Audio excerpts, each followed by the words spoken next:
শেরপুরের সদর উপজেলায় কৃষি বিভাগের উদ্যোগে কৃষি প্রণোদনার আওতায় বিভিন্ন শিক্ষা প্রতিষ্ঠানে গাছের চারা ও কৃষি উপকরণ বিতরণ করা হয়েছে। বৃহস্পতিবার সকাল 11টায় সদর উপজেলার পরিষদ চত্বরে এ বিতরণ কার্যক্রম অনুষ্ঠিত হয়।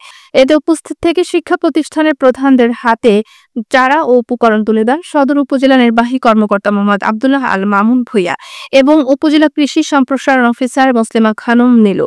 এ সময় আরও উপস্থিত ছিলেন উপজেলা কৃষি অফিসার মোহাম্মদ আনোয়ার হোসেন, কৃষি উপসহকারী অফিসার মোহাম্মদ হযরত আলী সহ কৃষি বিভাগের অন্যান্য কর্মকর্তারা। 2024-25 অর্থ বছরের খরিফ 2 মৌসুমে প্রণোদনা কর্মসূচির আওতায় 1800 শিক্ষার্থীকে 4টি করে মোট 7200টি ফলজ ও সুধী গাছের চারা বিতরণ করা হয়। এর মধ্যে ছিল তাল, বেল, কাঁঠাল ও নিম গাছ। এছাড়াও 80টি শিক্ষা প্রতিষ্ঠানকে উন্নত জাতের 5টি করে মোট 400 তাল গাছের চারা দেওয়া হয়। উপজেলা কৃষি কর্মকর্তা জানান, এই কার্যক্রম পাহাড়ি এলাকায় কৃষির উৎপাদনশীলতা বাড়াতে এবং কৃষি খাতে টেকসই উন্নয়ন নিশ্চিত করতে সহায়ক ভূমিকা রাখবে।